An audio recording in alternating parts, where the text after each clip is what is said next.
This week's episode of The Talking Beat features a discussion on fentanyl. Fentanyl is prevalent in Portland, crossing all demographic boundaries. It affects all races, all socioeconomic groups, and can be a deadly choice. In this episode, Terri Wallo-Strauss from our Strategic Communications Unit talks with Lieutenant Chris Lindsey of PPB's Narcotics and Organized Crime Unit, and Erik Kilgore, founder of Henry's Uncle, a local nonprofit and host of a podcast by the same name about the life-changing effects of fentanyl. We hope you take away some important information from the show. We see a lot of cases where people who purchase from a dealer and they say, I thought we were buying Oxycontin, or I thought we were buying Xanax. A lot of times, the purchasers don't know what they're getting, and they could be getting a very lethal dose of a highly lethal drug.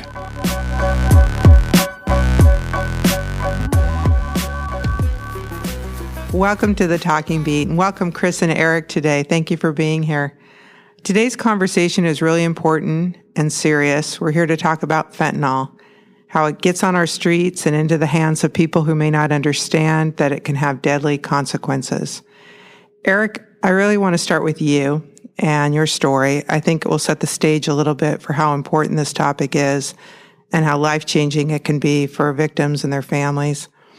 Your brother James died by overdose in 2018, and I'm sorry for your loss. And I know that through the pain, you were trying to bring awareness. Can you talk a little bit about what happened with James and what you've been doing since then? Certainly. And I want to thank everyone for having this conversation. It's very much appreciative. So my name is Erik Kilgore. I am the younger brother to James. James was my older brother by almost 3 years. We grew up here in Portland, born and raised, and never did drugs, things of that nature. But it wasn't until about when James was around 22, 23, when he got his first taste of Oxycontin. And he didn't know how addictive it was, but he liked the feeling of it. And, so that was roughly 13 years ago when it was, Oxycontin was still labeled as non-addictive. And about 4 months in, is when he realized, what this medication is and how addictive it is. And he went to my parents, and told them, what was going on. He told them he was very scared of the withdrawals because he researched them online. And, so they got him, from what I understand, into a Suboxone clinic, for about 90 days, to taper him off. And I think just like anyone, my parents back then, and so many people to this day, is you think once you're, clean, if you want to call it that, you're good to go for the rest of your life. And what we didn't know is, addiction's a lifelong manageable disease. And, for about a decade, my brother, my dad, and I, we had our own company. We shared an office, and never once did I think James had an issue. I didn't know anything about it, maybe till the last year when my parents finally told me what was going on with James. That would have been, 8 years prior. And so, it wasn't until the last month when I started seeing weird signs of he would just leave the office. We worked downtown here. He would just kind of leave the office and just say, I need to go home and get a pen or pencil, or just some random excuse just to get out of the office. And it didn't make sense to me.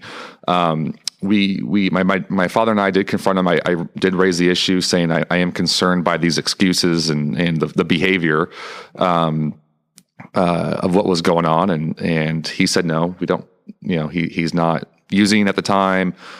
Even the night before he passed, just a few hours before he passed, my dad was concerned, and he said no. And just a few hours after that phone call, he ingested what he thought was a 30 milligram Oxycontin pill, but was laced with fentanyl. The coroner said anywhere from 40 to 400 times the therapeutic amount.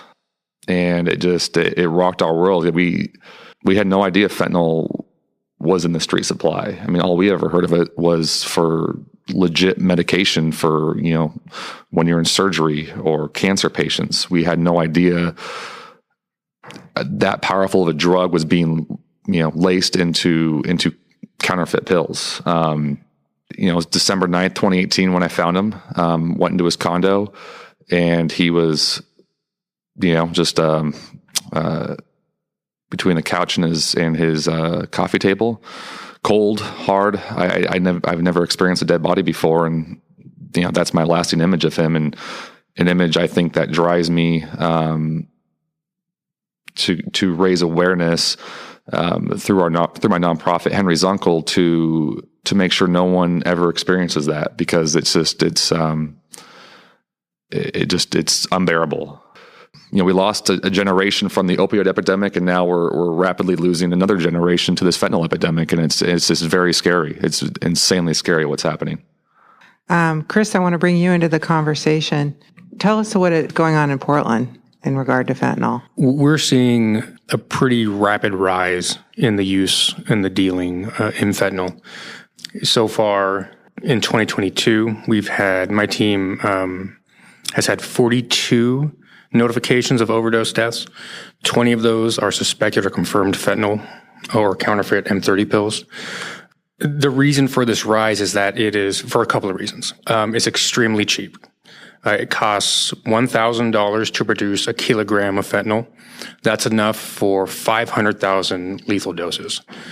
Powder fentanyl goes for about $1,300 an ounce, and it only takes a very, very small amount for someone to get the high or the sensation they're looking for and or to overdose. So imagine taking an ounce of fentanyl and then taking some kind of mixer like acetaminophen, aspirin, baking soda, baking powder, anything, and taking just a tiny, tiny bit of fentanyl and mixing it together and crushing that and making a pill. Now what you've got is you have thousands of lethal doses that can be sold for $5 a pop. So it's extremely cheap, and it's very, very, very potent. So you're getting a really intense and extreme high from this small pill that costs you $5 to $10. Additionally, clandestinely produced fentanyl is now being produced in Mexico by the cartels. And they are pushing this drug along with the more traditional hard drugs because it's so cheap to make and because it is so highly addictive. They are essentially trying to get people addicted to this drug because they know they can make a lot of money off of it. So I've seen the bags of the blue pills that are stamped. Are they stamped M30? Yes. I just want people to be aware of what it looks like. Is that all you're seeing, that particular type? That is the most common we're seeing are the stamped M30s, and those are essentially what those are, is they're counterfeit Oxycontin pills. So, and the M stands for milligram, 30 milligram Oxycontin. What's really important that needs to be brought up is that a lot of times when someone is buying fentanyl, they think they're buying something else. So we just had a recent case, and I can't get too far into the details on it, but I will say that some of the statements we took from people who had purchased from this particular dealer said, we thought we were ordering perks. Well, they thought they were ordering Percocet. Well, they got fentanyl instead. We see a lot of cases where we interview people who purchase from a dealer and they say, I thought we were buying Oxycontin, or I thought we were buying Xanax. A lot of times, the purchasers don't know what they're getting, and they could be getting a very lethal dose of a highly, highly lethal drug. So it's kind of different, I think, in talking about addiction, that people like James got addicted to Oxycontin or Percocet, and maybe through a doctor, maybe through an injury, and then now they're just legitimately trying to get that drug. But of course, they can't get it through traditional means, so they have to go this route. So it's almost like they're playing Russian roulette with these pills that they don't know. And if you're not getting it from a pharmacy, you don't know what is in that pill, correct? Correct. And you have to remember, too, there's also, and this is just my opinion, there's also kind of a stigma to doing, the traditional cocaine, meth, heroin, those kind of like hard drugs. There's a little more availability and maybe acceptance among crowds of people who think they're buying just prescription pills to use to get high and party on a Friday night, as opposed to I'm going to go downtown, or I'm going to go somewhere and I'm going to buy heroin, or I'm going to buy meth, things that people like, no, that stuff's really, really bad for me, right? there's less of a stigma when you think you're buying a non-hard drug. Do you think that that's the reason for some of the teenage overdoses? Yes. I know we've had 3 recently. Yes, absolutely. So, Erik, you started a podcast after James' death, and I think you've learned a lot about addiction along the way. Can you tell us a little bit about the podcast and what you've learned? Yeah, I was, just kind of talking about stigma here. I was one of those people growing up.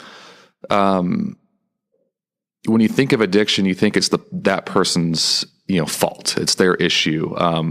And why can't they get their addiction under control? And there was no awareness. It was always just say no, right? That was, growing up, that was the whole campaign. Just say no. So if someone's, an alcoholic or a drug user, it's their issue. What we didn't know was, or I didn't know, one, why is this country in such a big drug epidemic? Why is it particularly just America? We're seeing massive amounts of overdose deaths. And so for me, I wanted all sides. I didn't want to see the news, just like a 5-minute clip or read one book. I wanted real life experiences and what was going on. And so thus far, one of our projects is, a podcast. We've done about 45 so far, and it ranges from talking to detectives here from the Portland Police Bureau to people who have had lifelong addictions, people, family members who have lost a loved one, who have dealt with addiction, social service workers, and what they see. And it's really opened my eyes on why people go through addiction. And it's not just this black and white scenario of, there are thousands of people who may get an injury, right? And they're prescribed Oxycontin, had no idea. But there's also this other where, they had a rough childhood. They were abused. They were mental health issues, everything going, just not their way.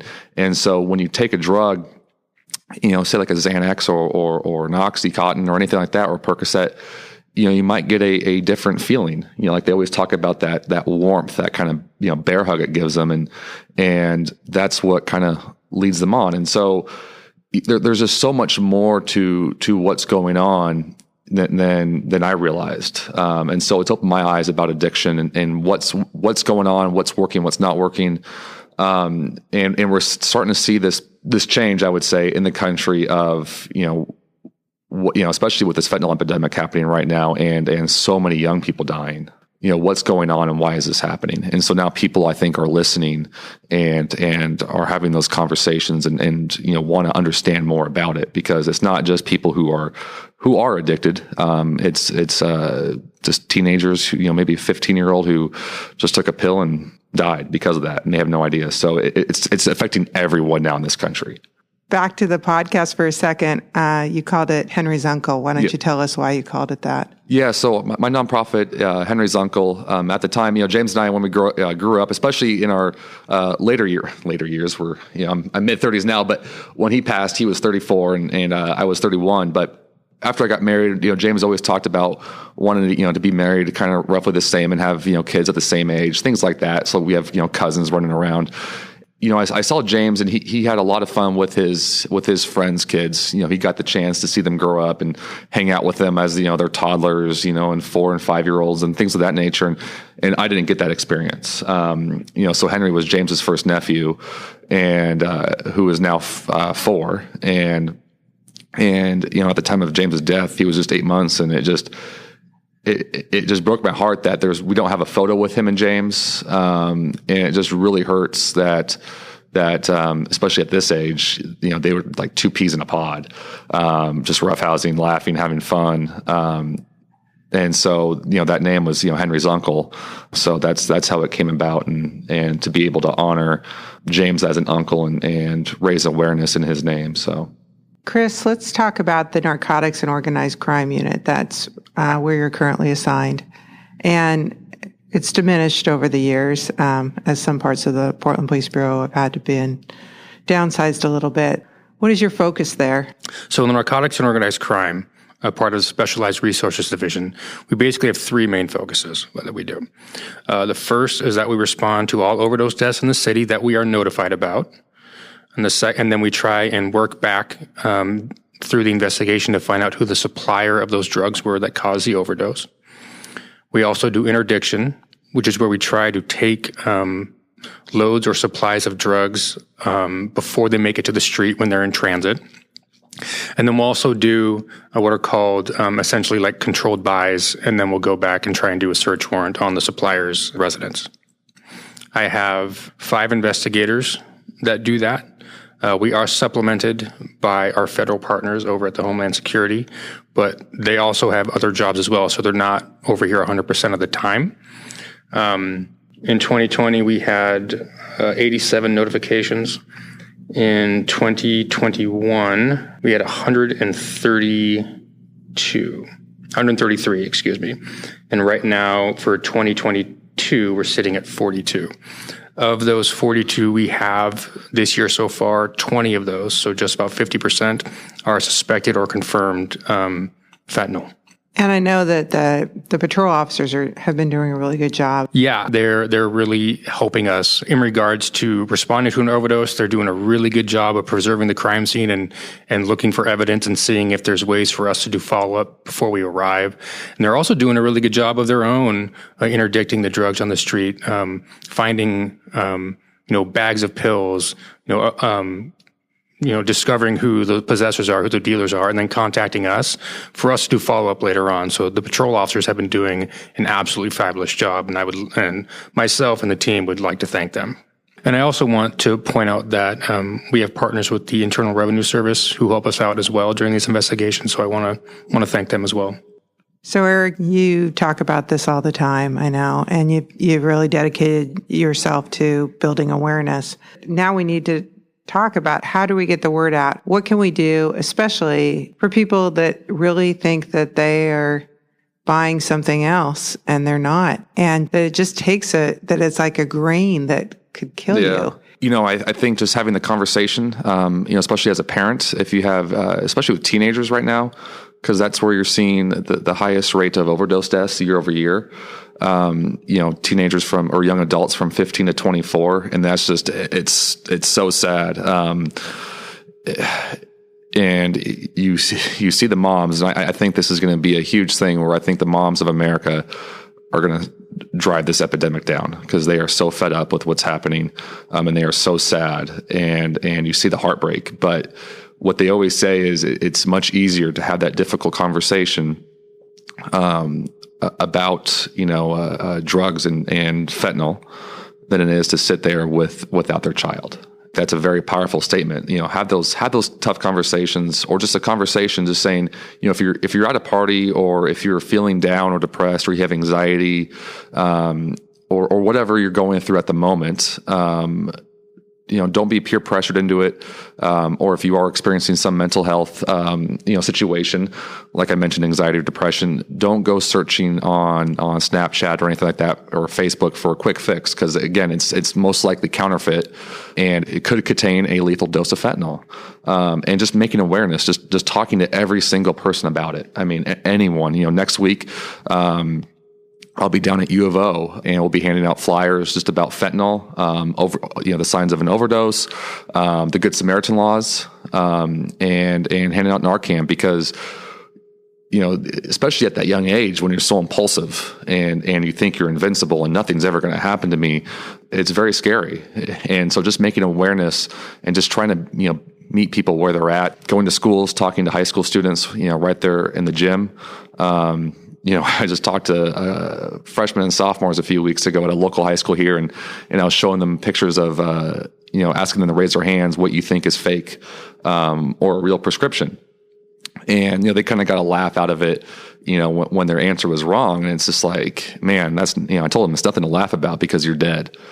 At that age, I never had to go through that. And afterwards, when you have 5 or 6 students who are the ages of 15, 16, where can I get Narcan at? I never would have even imagined in my life even thinking about that. And, one teenager, he did have awareness and saying, where can I get Narcan? Because I do feel like my friends may be vulnerable to an overdose. And it breaks my heart. Growing up, it was, we didn't have to worry about such a potent drug being laced into so many different things. And you have college kids, and I was talking to a neighbor who has 2 college kids in a local university here in Oregon, and he said cocaine is just normal. It's just normal now. And you go to a party, it's just right there, and and fentanyl's cut in cocaine. Fake counterfeit Xanax, Percocets, Adderall. Adderall, that was a very normal drug to take in college when I was 13 years ago. You'd see people, especially during finals week, popping those. It's very scary to think how many fake pills are out there, and these kids just think they're invincible and it will never happen to them. So Erik mentioned Narcan. Chris, why don't you talk to us a little bit about, are officers carrying Narcan now, or what's going on? So currently, we have only the officers at Central Precinct here who have been trained and are carrying Narcan or naloxone. We are in the process of developing a training and program to roll that out to the entire police bureau to include the non-sworn should they want to carry it. It's still in development, but we are hoping to get that out to everyone here in the very near future. So what Narcan does is it can reverse the effects of an overdose. We will be distributing it in a nasal spray where it's inserted into the nostril and sprayed up the nose. But I would really like to point out, as I said, just because you're administered Narcan, it does not mean you will survive. You are still gambling. You are still playing Russian roulette every time you take this drug. So we don't want the message to be, oh, let's have a party and let's take drugs and then we can just take Narcan and we can go back in time and, have this experience, but I'll be okay, because that's not going to necessarily be guaranteed, correct? Correct. There was that campaign that said one pill can kill, but I think I saw an interview with you, Chris, where you were saying that a half a pill killed somebody recently. Yes, we've had a few cases recently where the person has OD'd on half a pill, half a counterfeit M30 pill. That's a great point. Especially with fentanyl, it's called the chocolate chip cookie dough effect, where the fentanyl powder does clump. And so when you do press the pill, that fentanyl, where it may be at, is stuck there. So if you take a pill and say maybe you want to test it, use a fentanyl test strip, and you just, take some residue, those aren't bulletproof, right? Those aren't going to be 100% accurate because, the fentanyl might be in a little piece of this pill. And so you might split in half and one person can take half a pill and the other person can take half a pill. The other person might not get anything because there might be no drugs in it besides maybe some acetaminophen or whatever they cut into it. And the other half of that pill might be all of the fentanyl, right? So it's very Russian roulette the way this is all happening. Half a pill, whatever it may be, that fentanyl, that hot spot might be right there. So Erik, you mentioned Good Samaritan laws. Why don't you tell us a little bit about that? Yeah, I think this is very important for everyone, especially teenagers and young adults. I've met too many parents, and there's 2 in particular who it breaks my heart. When you see someone overdosing, especially when anytime, but when you're young, as a teenager or a young adult, you might be scared by calling 911, you're going to get arrested.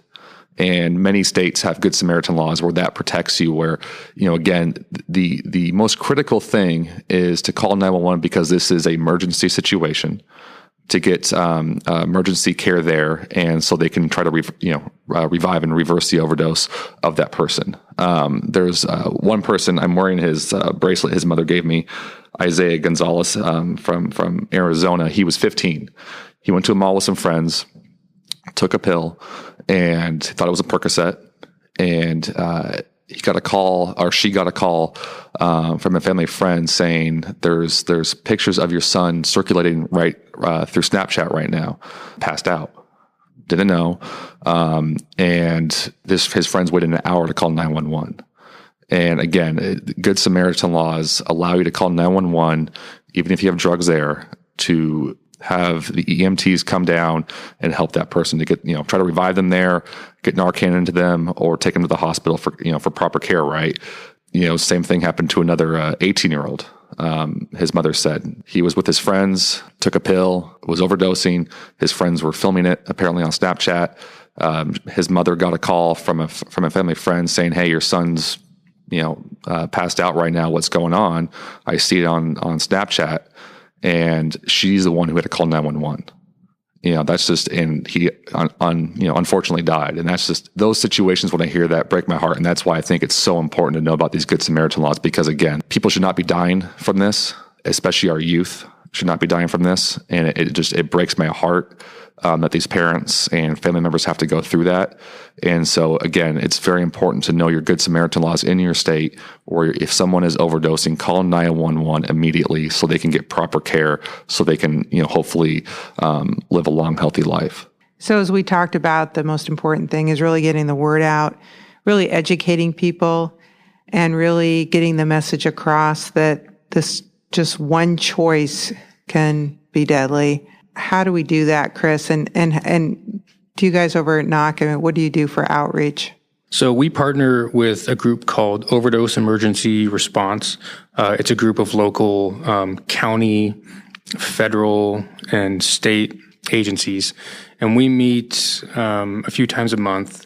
And what we do, what our part is in NOC and the Portland Police Bureau, is we share with them the emerging trends that we're seeing in terms of what drugs we're finding, what they look like, where we're finding them. We can't go into too much detail because the investigations may still be ongoing. But what that does is that gives them a framework on how to go on their end and do education and outreach as well. So that way we try to keep them up to date on what we're seeing on the most emerging trends regarding these drugs. And that way they can share that with the public and hopefully educate them on what to avoid. In addition to outreach, I also can't stress the importance of the work we're doing to try to interdict these drugs before they even make it to the street. It's really important that we catch these, and that way we can work our way back to the higher level suppliers and then start taking off larger quantities of this drug before the flood of drugs on the street gets too great. And Erik, I want to give you one last time to talk a little bit about your nonprofit and how people can reach you if they're interested in participating or wanting more information. Sure. Yes. Thank you. Yeah. So, again, our mission at Henry's Uncle is to, raise awareness about illicit fentanyl and to help end the stigma of addiction. You can find us at henrysuncle.org. We're also on social media, Facebook at Forever Henry's Uncle, Instagram, Henry's_uncle. And, again, raising awareness about illicit fentanyl and trying to spread the word to help end the stigma of addiction. Thank you both for being here today.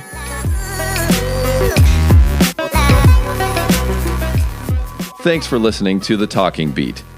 Do you have a question for us? You can call and leave a message on our dedicated voicemail line at 971-339-8868 or send us an email to talkingbeat@portlandoregon.gov. If you enjoyed this episode, please share it with your friends. More episodes can be found at our website, portlandoregon.gov/police/podcast.